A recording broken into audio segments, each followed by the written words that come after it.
Hello friends, स्वागत है आप सभी का आपके अपने यूट्यूब चैनल शिखर स्टडी पॉइंट पर। तो दोस्तों, आज के इस वीडियो में हम देखने वाले हैं करंट अफेयर के महत्वपूर्ण प्रश्न। तो वीडियो को पूरा देखिए। और पहला क्वेश्चन है आज का यहाँ पर हमारा, भारत का पहला वर्ल्ड पीस सेंटर कहाँ स्थापित किया जाएगा? पुणे, गुरुग्राम, गांधीनगर या लद्दाख? तो इसका राइट आंसर हो जाएगा गुरुग्राम। ऑप्शन बी हमारा बिल्कुल सही है। भारत का पहला वर्ल्ड पीस सेंटर, तो ये कहाँ स्थापित किया जाएगा? गुरुग्राम।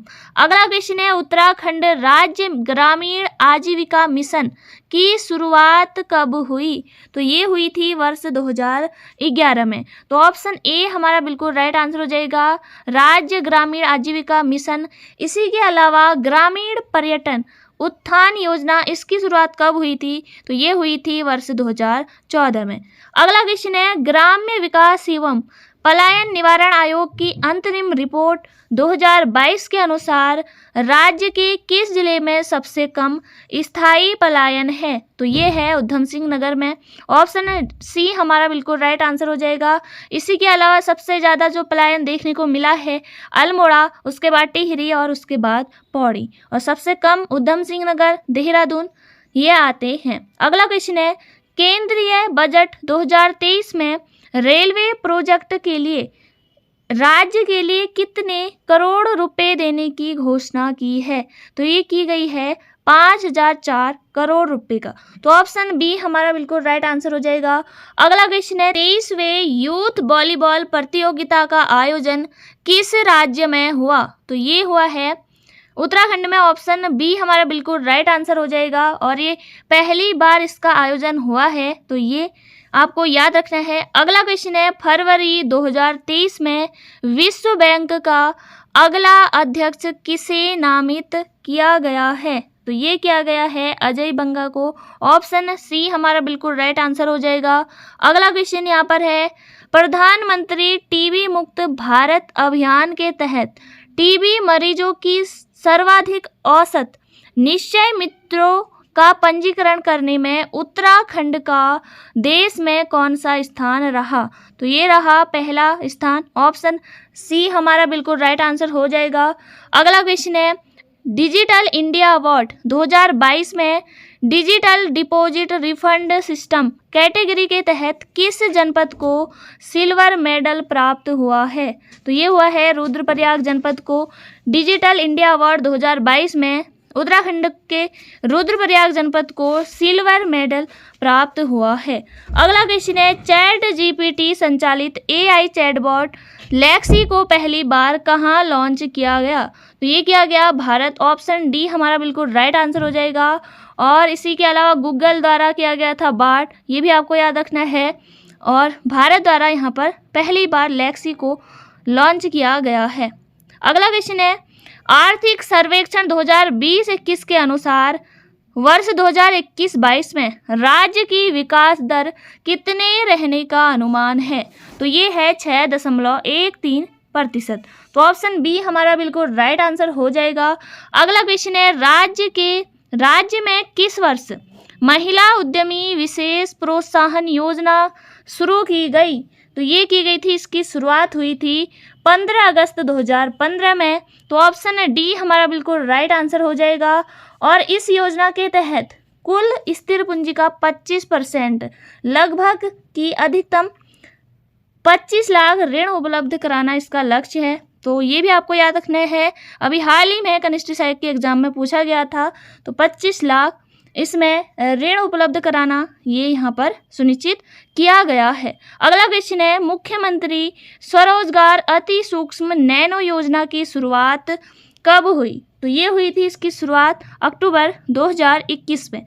ऑप्शन डी हमारा बिल्कुल राइट आंसर हो जाएगा। अगला क्वेश्चन है, एक जिला दो उत्पाद के तहत किस जनपद के लिए मंदिर अनुकीर्ति हस्तशिल्प उत्पाद किस जनपद का है? तो ये रुद्रप्रयाग जनपद का है। ऑप्शन ए हमारा बिल्कुल राइट आंसर हो जाएगा। इसी के अलावा टिहरी का नथ भी एक जिला दो उत्पाद के तहत यहाँ पर है। और उधम सिंह नगर का मैथा ऑयल आपको याद रखना है। अगला क्वेश्चन है, वन्य जीव संस्थान में विश्व का प्रथम प्राकृतिक विरासत केंद्र स्थापित किया गया। तो ये कब किया गया था? इसकी स्थापना की गई 29 अगस्त 2014 को। तो ऑप्शन बी हमारा बिल्कुल राइट आंसर हो जाएगा, देहरादून में है। तो ऑप्शन बी बिल्कुल आपको याद रखना है और डेट सहित याद रखना है 29 अगस्त 2014। अगला क्वेश्चन है, पंचायतों में ई पंचायत लागू करने हेतु ई ग्राम स्वराज पोर्टल शुरू किया गया। तो ये कब किया गया था? तो इसकी शुरुआत हुई 24 अप्रैल 2020 को। ऑप्शन ए हमारा बिल्कुल राइट आंसर हो जाएगा। अगला क्वेश्चन है, अस्कोट आराकोट की 5वीं यात्रा 25 मई से 7 जुलाई 2014 तक हुई थी। अगली 6वीं यात्रा प्रस्तावित है। तो ये कब होगी? वर्ष 2024 में। और अस्कोट आराकोट यात्रा की जो शुरुआत हुई थी वो हुई थी वर्ष 1974 से और प्रत्येक 10 वर्षों में इसका आयोजन किया जाता है। अगला क्वेश्चन है, वर्ष 2021-22 में शीर्ष लाभ कमाने वाली सार्वजनिक उद्यम निम्नलिखित में से एक है। तो कौन सी कंपनी यहाँ पर है? तो ये है ONGC। तो ऑप्शन बी हमारा बिल्कुल राइट आंसर हो जाएगा। अगला क्वेश्चन है, भारत की पहली वन्य जीव DNA प्रयोगशाला स्थापित की गई। तो इसकी स्थापना हुई नागपुर में। ऑप्शन ए हमारा बिल्कुल राइट आंसर हो जाएगा। अगला क्वेश्चन है, 2021-22 सकल घरेलू राज्य उत्पाद में द्वितीय क्षेत्र के योगदान लगभग 44.97 में विनिर्माण क्षेत्र का लगभग कितना अनुमान है? तो ये विनिर्माण क्षेत्र का लगभग कितना प्रतिशत यहाँ पर अनुमान है? तो 33.38%। तो विनिर्माण क्षेत्र का यहाँ पर अनुमान है। तो अगला क्वेश्चन है यहाँ पर, राज्य में सर्वाधिक संयुक्त स्कंद कंपनियां हैं। तो किस जनपद में है राज्य के? तो ये है सर्वाधिक देहरादून जनपद में। तो 2020-21 के अनुसार है देहरादून जनपद में सर्वाधिक संयुक्त स्कंद कंपनियां। अगला क्वेश्चन है, उत्तराखंड राज्य सहकारी बैंक अस्तित्व में कब आया? तो ये आया था फरवरी 2004 में। तो ऑप्शन बी हमारा बिल्कुल राइट आंसर हो जाएगा। अगला क्वेश्चन है, GDP के आधार पर भारतीय अर्थव्यवस्था की विश्व में स्थान है। तो ये है 5वां। ऑप्शन सी हमारा बिल्कुल राइट आंसर हो जाएगा। अगला क्वेश्चन है, हाल ही में 24 मार्च 2023 को उत्तराखंड के कितने खिलाड़ियों को देवभूमि उत्तराखंड खेल रत्न पुरस्कार दिया गया? तो ये कितने खिलाड़ियों को दिया गया? तो ये दिया गया है 2 खिलाड़ियों को। ऑप्शन ए हमारा बिल्कुल राइट आंसर हो जाएगा। यहाँ पर लक्ष्य सेन और चंदन सिंह, तो ये दोनों को यहाँ पर उत्तराखंड खेल रत्न पुरस्कार 2023 से सम्मानित किया गया है। तो ये आपको याद रखना है। इसी के अलावा 2019-20 उत्तराखंड द्रोणाचार्य पुरस्कार ये दिया गया DK सेन, जो जिनका संबंध है बैडमिंटन से, ये भी आपको याद रखना है।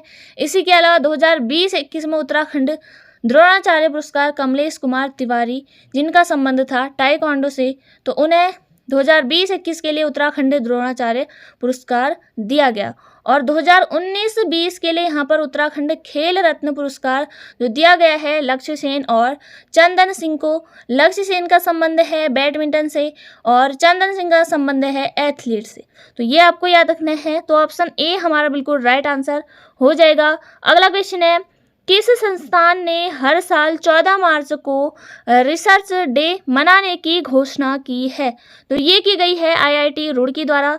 ऑप्शन ए हमारा बिल्कुल राइट आंसर हो जाएगा। और IIT रुड़की द्वारा ही किसान मोबाइल ऐप लॉन्च किया गया है। तो ये भी आपको याद रखना है। अगला क्वेश्चन है, ChatGPT के प्रतिद्वंदी फाल्कन LLM को लॉन्च किया गया। तो ये किया गया, इसका राइट आंसर हो जाएगा UAE संयुक्त अरब अमीरात द्वारा। तो ऑप्शन बी हमारा बिल्कुल राइट आंसर हो जाएगा। अगला यहाँ पर हम वन लाइनर रूप में कुछ महत्वपूर्ण तथ्य यहाँ पर देखेंगे। पहला यहाँ पर है, अंतर्राष्ट्रीय महिला न्यायाधीश दिवस मनाने की घोषणा ये कब की गई थी? इसकी घोषणा हुई थी 2021 में और ये पहली बार मनाया गया वर्ष 2022 में। और अंतर्राष्ट्रीय महिला न्यायाधीश दिवस ये कब मनाया जाता है? 10 मार्च को ये मनाया जाता है। और इसकी जो थीम रही इस बार, women in justice, women for justice. तो ये आपको याद रखना है। अगला यहाँ पर है GSMA द्वारा गवर्नमेंट लीडरशिप अवार्ड 2023 से सम्मानित किया गया, तो ये किया गया भारत को। अगला है यहाँ पर प्रथम बोडोलैंड अंतर्राष्ट्रीय ज्ञान महोत्सव का आयोजन किया गया, तो ये किया गया असम में। तो ये आपको याद रखना है, प्रथम बोडोलैंड अंतर्राष्ट्रीय ज्ञान महोत्सव का आयोजन ये किया गया असम में। अगला है यहाँ पर फिक्की के महासचिव बने हैं, तो ये बने हैं शैलेश पाठक, और फिक्की के जो अध्यक्ष हैं वो हैं सुब्रकांत पांडा और महासचिव हैं शैलेश पाठक। अगला क्वेश्चन है, पारंपरिक चिकित्सा पर SCO के प्रथम अंतर्राष्ट्रीय सम्मेलन और एक्सपो का आयोजन किया गया, तो ये किया गया गुवाहाटी। तो पारंपरिक चिकित्सा पर संघाई सहयोग संगठन के प्रथम अंतर्राष्ट्रीय सम्मेलन और एक्सपो का आयोजन ये किया गया गुवाहाटी असम, ये आपको याद रखना है। अगला है यहाँ पर ब्राजील के राष्ट्रपति कौन है, तो ब्राजील के राष्ट्रपति वर्तमान में है लूला डी सिल्वा, तो ये आपको याद रखना है। और लूला डी सिल्वा को ही इप्सा आप जानते हैं, जिसमें भारत और ब्राजील और साउथ अफ्रीका का ये संगठन है, और इसकी स्थापना हुई थी 6 जून 2003 में हुई थी इप्सा की स्थापना, और इनका संस्थापक माना जाता है लूला डी सिल्वा को। और इप्सा का कोई हेडक्वार्टर और इसी के अलावा स्थायी कार्यकारी सचिवालय नहीं है, ये भी आपको याद रखना है। अगला क्वेश्चन है, कार्यस्थल पर महिलाओं का यौन उत्पीड़न रोकथाम निषेध और निवारण अधिनियम ये कब का है, तो वर्ष 2013 का। तो ये आपको याद रखना है, कार्यस्थल पर महिलाओं का यौन उत्पीड़न रोकथाम निषेध निवारण अधिनियम 2013। इसी के अलावा सुप्रीम कोर्ट ने वर्ष 2020 में महिला अधिकारियों को सेना में स्थायी कमीशन देने का भी निर्णय दिया। अगला है यहाँ पर, सरकार ने वर्ष 2017 में निजी क्षेत्र में मातृत्व लाभ अधिनियम 1961 के अंतर्गत मातृत्व अवकाश को 12 सप्ताह से बढ़ाकर ये कितना किया गया, 26 सप्ताह कर दिया गया है वर्ष 2017 में। अगला है यहाँ पर, migration and development brief index में भारत का स्थान है पहला, तो ये आपको याद रखना है। अगला है यहाँ पर, उत्तराखंड के जनपदवार शुद्ध सिंचित क्षेत्र, तो पहले नंबर पर है उधम सिंह नगर, उसके बाद हरिद्वार, उसके बाद नैनीताल और उसके बाद देहरादून शुद्ध सिंचित क्षेत्र में। अगला है यहाँ पर, पहला होम्योपैथी अंतर्राष्ट्रीय स्वास्थ्य शिखर सम्मेलन का आयोजन किया गया, तो ये किया गया था दुबई, ये आपको याद रखना है। अगला है यहाँ पर 65वां राष्ट्रीय मंडल शिखर सम्मेलन, तो इसका आयोजन जो हुआ था हैलिफैक्स कनाडा में, यह आपको याद रखना है 65वां राष्ट्रीय मंडल शिखर सम्मेलन। अगला है यहाँ पर G20 की थीम क्या है, तो इस बार की जो G20 की थीम है ये है one earth one family one nature, या इसी के अलावा आ सकता है वसुधैव कुटुंबकम, और G20 में है 19 देश और इसी के अलावा यूरोपियन यूनियन। तो आज के इस वीडियो में हमने देखा यहाँ पर करंट अफेयर के महत्वपूर्ण प्रश्न, इसी के अलावा वन लाइनर रूप में जी के महत्वपूर्ण तथ्य देखे। तो फिर मिलेंगे नेक्स्ट वीडियो में। जय हिंद, जय भारत।